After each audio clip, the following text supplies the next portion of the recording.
Arkansas is a state known for its natural beauty. Many that visit can enjoy things like hiking, fishing, camping, and lots and lots of terrifying ghosts. Today we're diving in and talking about the top 10 terrifying places in Arkansas you should never visit. Starting us off at number 10, the Old Red Field Road.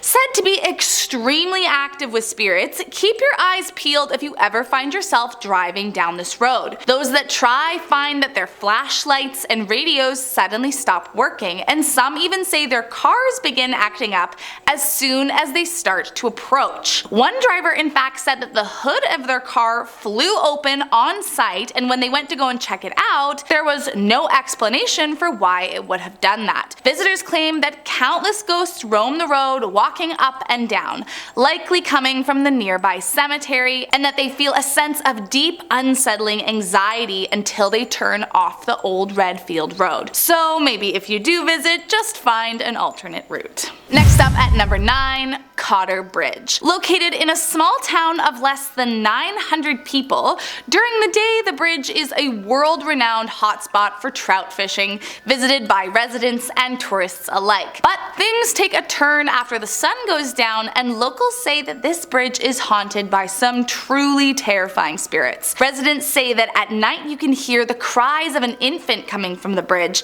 and the sounds of young people playing for hours and hours. But most haunting of all is the woman who can be seen sprinting from vicious hounds. No one knows who she is or why she's being chased, but the fear of her screaming voice has scared residents from ever daring to get too close. Coming in at number 8, Fort Smith Courthouse. During the late 19th century, Fort Smith was the site of many sentenced to be hanged. In fact, it was rather notorious for it, as the presiding judge at the time, named Isaac C. Parker, got the nickname the Hanging Judge from sentencing a whopping 160 people to their death, 79 of which received the punishment. The hangings happened outside the courthouse in the gallows, perhaps as a warning sign for all to see what happened to criminals.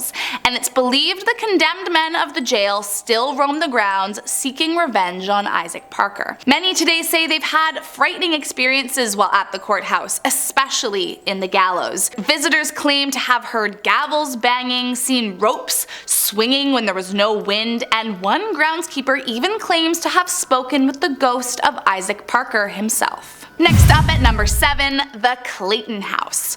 Originally built in the 1800s as a Civil War hospital, it wasn't until 1882 when William Clayton moved his family into the now historical home. The family seemed to have a fairly happy life in their home, but I guess with roots as a hospital, ghosts flock to it and continue to haunt it to this day. The former director of the site, Martha, says that as soon as she started working there, she knew something was off. Doors would slam in the middle of the night, she would hear footsteps from down the hall when no one was there, and one room on the second floor would always sound like music was playing from inside. Then, in 2008, a carpenter who was doing some repairs on the building took pictures to keep track of the progress, but when those photos got developed, he saw a woman dressed in brown lurking in the back of one of his photos.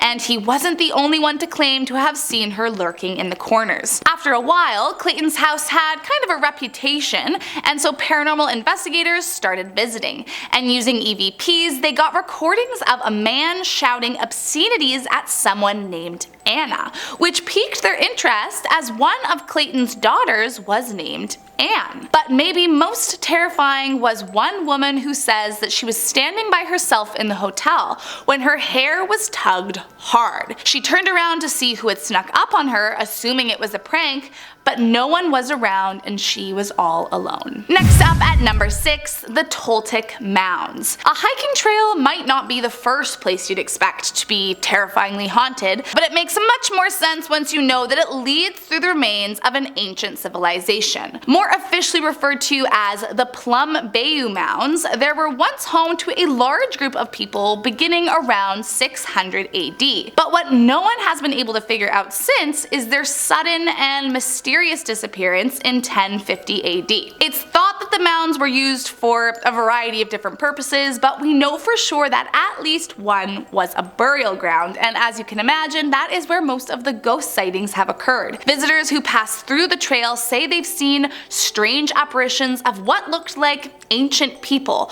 along with mysterious orbs of light popping out of nowhere, and some say that if you walk by at night, you'll hear footsteps of the ancient civilization that will send you running as far away as you can. Coming in at number 5, the Basin Park Hotel. This hotel has long been the site of many paranormal sightings, although no one knows exactly why so many ghosts conjugate in this building. One belief is because the hotel possesses magical abilities due to the famous spring waters that it's built beside. During the 1800s, the indigenous people of the area talked about their holy springs, and it led many to believe that Eureka Springs had healing powers that could cure ailments and crippling conditions. Maybe these holy waters are what make the spirits more visible to the human eye today. Most famously, in room 307 lies the ghost of a cowboy who's been known to taunt the guests who stay there, waking them up in the middle of the night. Other entities that visitors claim to have witnessed are the young, translucent woman with steel blue eyes and cotton candy blonde hair, as well as a girl who runs around in pigtails and a yellow dress. Those that stay say they often see various orbs of light appearing around the grounds as if out of nowhere, and that objects will move all on their own very frequently. So if I were you, I'd just find a different hotel to stay at on your visit. Coming in at number 4, the King Opera House. While it's safe to assume you'd expect some kind of drama at the opera, usually it's left to the actors on stage. Said to be haunted by the ghost of a young actor named Charles Tolson, many believe they've seen the famous man roam the halls where he had his last performance ever. As the story goes, Tolson was a talented young man and owner of a traveling actors company that happened to be performing at the King Opera House for a week at the end of September in 1903. Tolson caught the eye of a young woman named Allie Parchman, who was just 17 but bored to death by her town and looking for adventure. But Allie's father got word that she intended to leave town with the young man and elope, and this made him furious. Her father ran down to the opera house to confront Tolson and kill him. When he arrived, he shot him 3 times, and although Tolson didn't die then, his life was over by the next day while in the hospital. Visitors of the opera house say they feel a strange sensation when they enter, like they're being watched constantly, and some even claim to have witnessed him lurking the halls in his Victorian cape and top hat. Next up at number 3, the Crescent Hotel and Spa. Not only is this Victorian beauty believed to be one of the most haunted places in Arkansas, but some have even said it might be one of the most haunted places in all of America. Before its time as a haunted hotel, it was a hospital run by a crooked doctor who fooled his cancer patients into thinking that there was a cure. So as you can imagine, it's riddled with spirits with a vengeance. Over the years, countless guests and staff have come forward telling their tales, claiming to have heard strange sensations, slamming doors, abrupt waking in the middle of the night, and even seeing full-bodied apparitions while staying in room 218. It is believed that the room is haunted by the ghost of Michael, who was a builder for the hotel that fell off the roof to his death back in 1885 and landed right in front of where room 218 sits. Others claim they've seen a middle-aged man with a white mustache sitting at the bar who vanishes out of sight.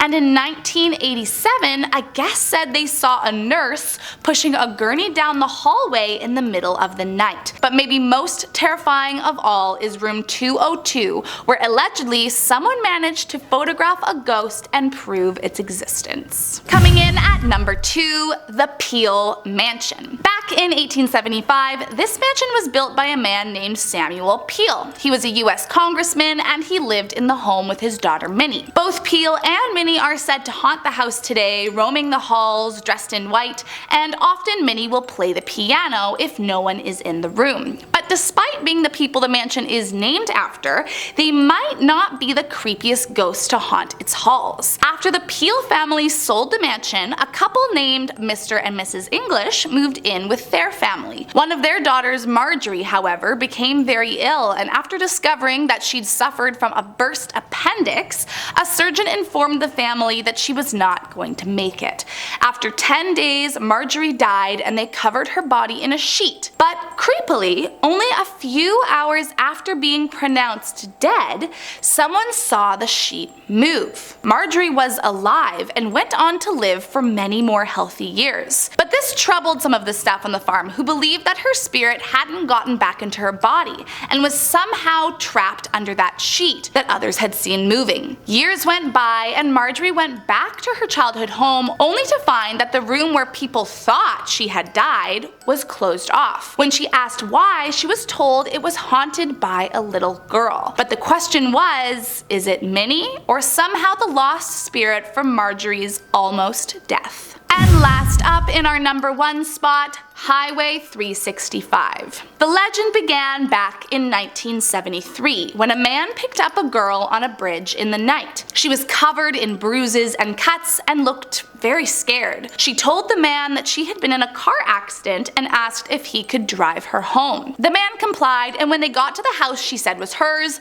she suddenly vanished from his car. Too stunned to realize what he'd just witnessed, the man went up to the door of the house anyway. The door was answered by the girl's father, who said that she had just died on that very bridge last month. But he wasn't the only one to see the girl in white, as she became known. The next year, a different man picked up a young woman on a bridge and drove her home. When they arrived, she asked if he could knock on the door since the house was dark. But when the door opened, the girl was gone, and the mother explained that her daughter had died 1 year earlier that same night. Finally, another year went by, and another man picked up the same girl dressed in white near a bridge in the rain. He offered her his coat to keep her warm, and when they got to her house, she vanished along with his coat. After talking with the dead girl's parent, who said she visits every year on the anniversary of her death, he went to visit the girl's headstone only to find his missing coat draped across it. Thanks so much for watching, guys. I'm Kennedy. I hope you liked this video. If you did, make sure you hit that subscribe button, and I'll see you next time.